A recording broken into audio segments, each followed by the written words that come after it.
doors have frozen shut. A woman's corpse.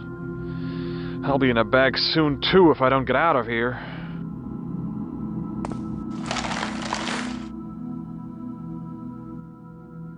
Beware, Max. The closer you come to reaching your goal, the more danger you are in. Someone seeks to keep you here with us forever. One who will do anything to keep you from leaving the asylum. Why? Who conspires against me? I can only say that if you leave, it will mean this person's downfall. But your time is short.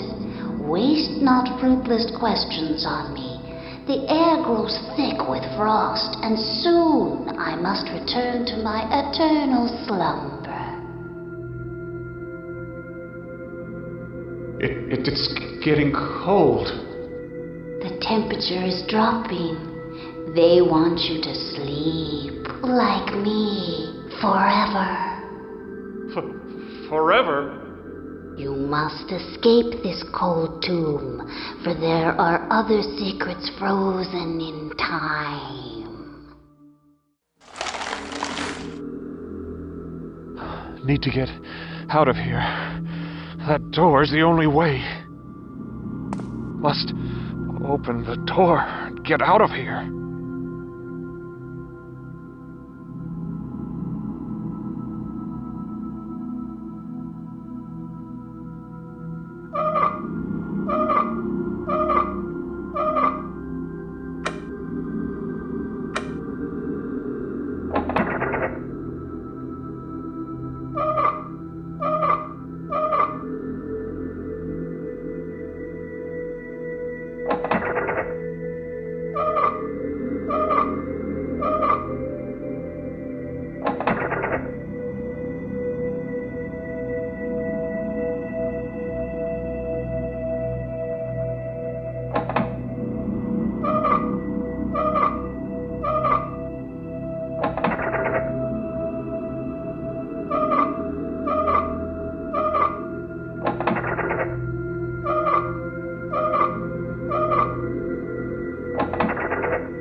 This pipe is cold. Feels a little warm.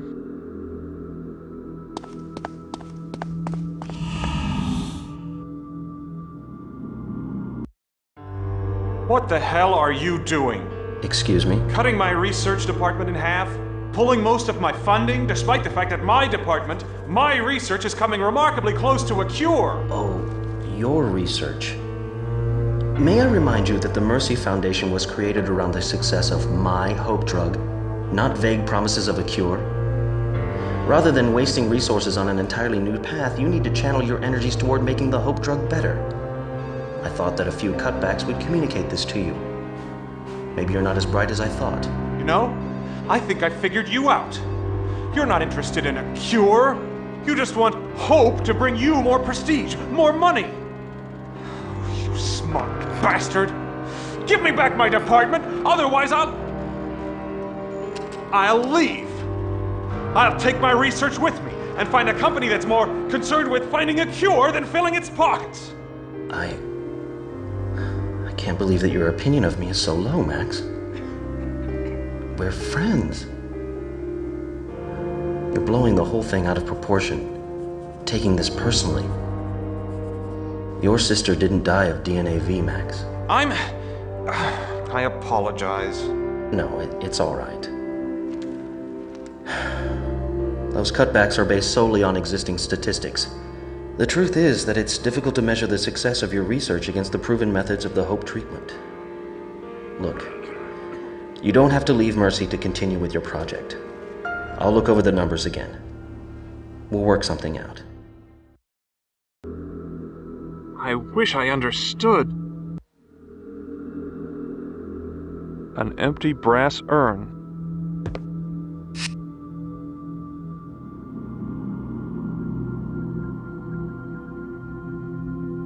need something to bust through this wall.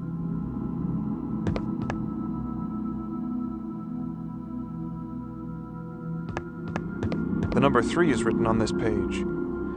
In this carving, the sun in the valley represents a king on his throne. A small circle at the bottom of the hieroglyph symbolizes the king's subject and the world at his feet. Looks like there was a picture, but it's been ripped out. Someone wrote the number 2 here. The sunrise figured largely into Aztec culture. Number 4 is written here. Aztec culture emphasizes visual components. Thus, the image of an eye wide open is repeated often in wall carvings. I need something to... A book of matches.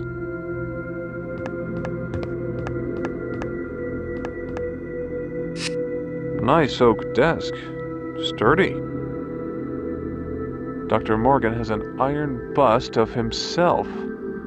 Pretentious.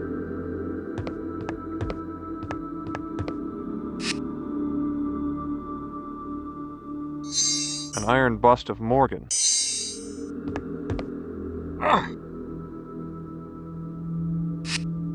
An iron... Yes! I smell gas. Must be an open valve nearby. A pipe U-joint. Pipe valve.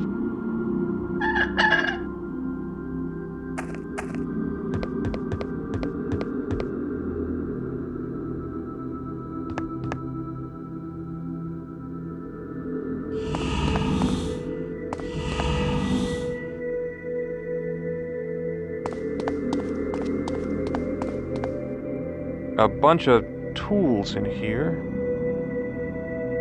A monkey wrench. How do I start up this gruesome thing? Aha!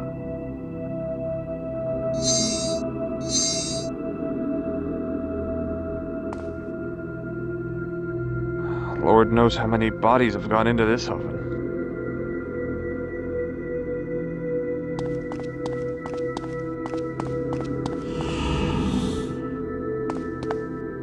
Doors have frozen shut. A monkey wrench.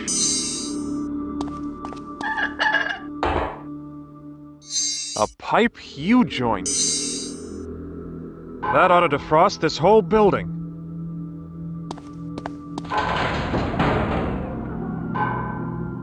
It feels much warmer in here.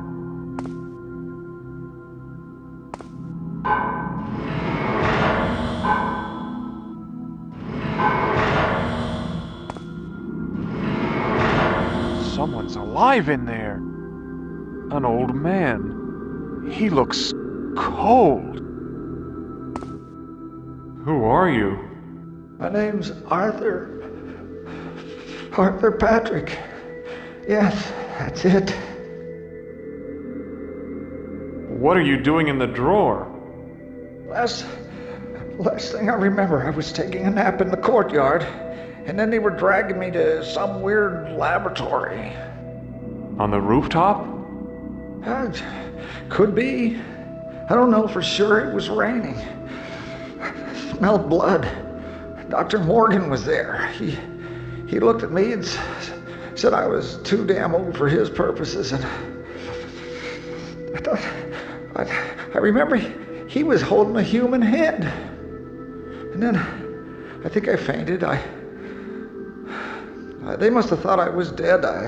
Next thing I knew, I was in that drawer and scared all to hell. Being in that drawer is enough to scare anyone. Darn right. Dark and closed in. Terrible cold. God, that awful scratching. Scratching? What exactly was it? Can't say for sure. Just remember hearing these awful screeching and scraping noises nearby. Nearby where? Outside? Yeah, it's kind of disorienting in there, you know. It sounded muffled, but I guess the sound was coming from another drawer.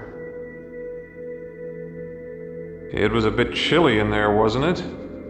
Chilly. I damn near froze my ass off.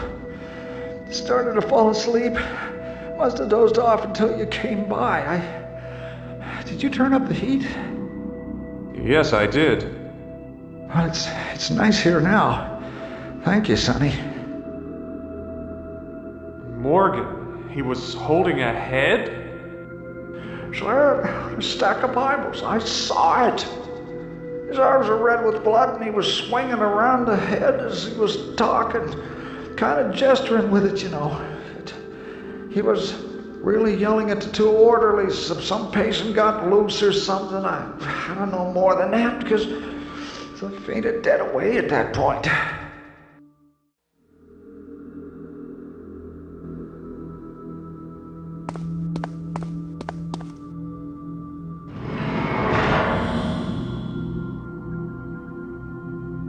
Empty. Wait a second. There are scratches all over the inside. It's dark in here. I can't quite make out what these scratches are.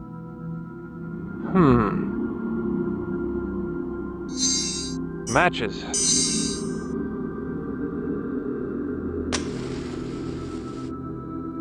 These scratches don't look arbitrary. Was someone trying to communicate something?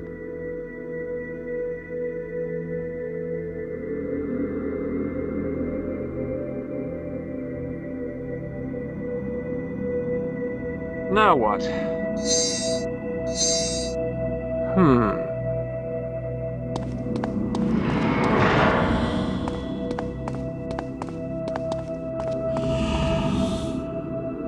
The tag on this body says 2. The tag on this body says 7.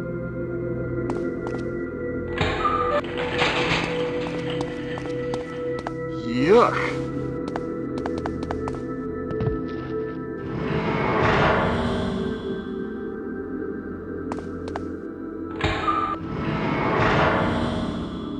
Ugh. Hope this isn't anyone I know.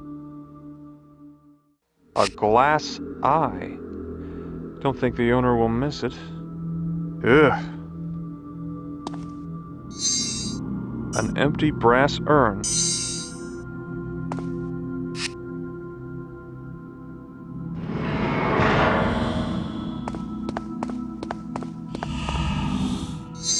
A glass eye.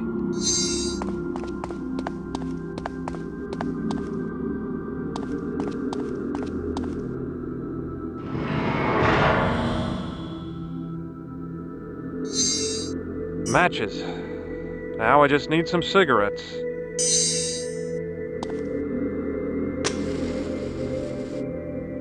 These scratches don't... Now what? A glass eye.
Well, that was an eye-opening experience.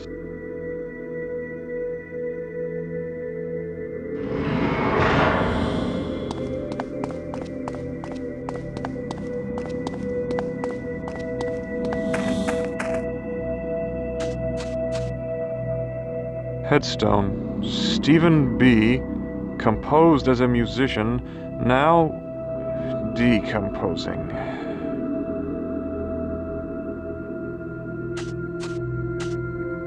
Difficult to read. Isn't there an old trick about rubbing soot on worn carvings to make them legible? Brass urn filled with ashes.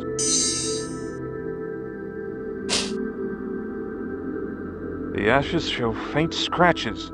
A name, Paul Stark.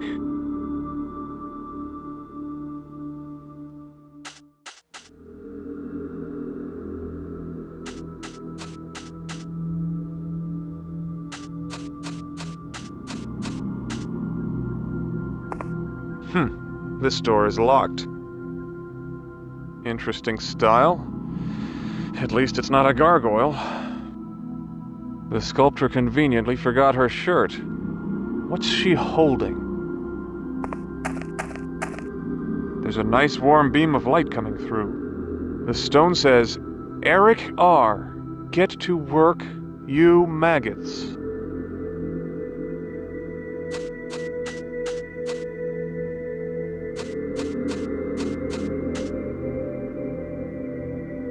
The tree, it moves! Speak to me, tree, lest your eyes nest with birds. Why have you summoned me, stranger? Normally it is the man with the glass eye who speaks the words of commandment. I'm afraid he's dead, but he left behind the cryptic message that led me to you. Very well. What is it that you seek?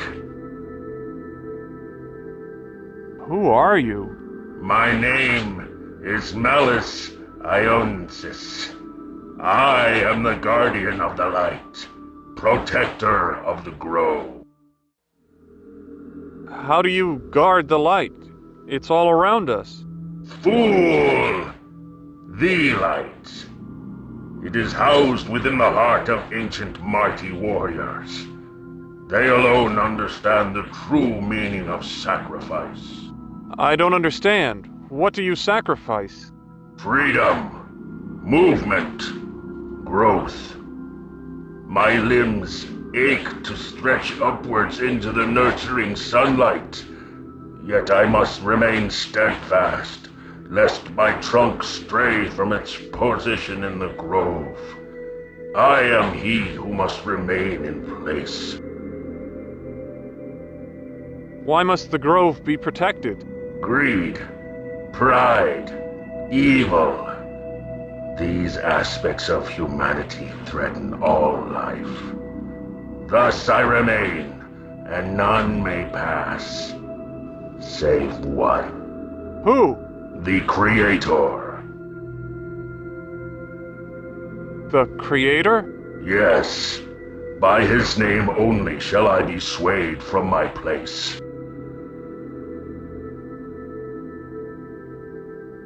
In the name of your Creator, Paul Stark, I command you to move aside. Paul Stark, the Creator. He who planted my seed and gave me life. In his name, I do as commanded. Strange place for such a thing. Is that a crystal heart? Strange and wonderful prism. It seems to focus the light that passes through it.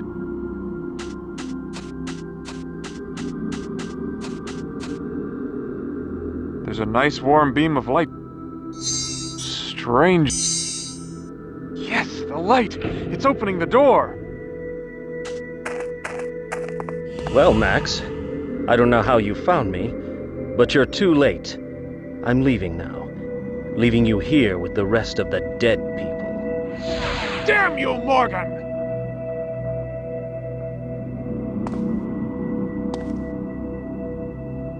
Statue of an Aztec warrior. It looks almost lifelike. The secret to activating the device appears to be the use of 5 distinct symbols. A phone. Oh, just my luck. It's dead. Number 5 is written next to this passage. Spoken rituals, visual elements, even the placement of participants all conformed to the balance between two states. Their cosmic structure was simple, Earth below in the form of twin mountains, the sun and stars above. Over these, another world exists, one beyond this life. There's a number 1 written next to this passage. Looks like an Aztec calendar. But something's wrong. There's a device hooked up to it.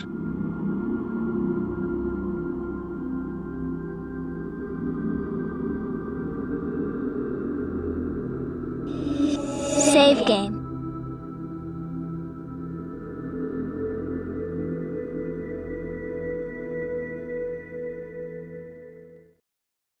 I'm playing a game.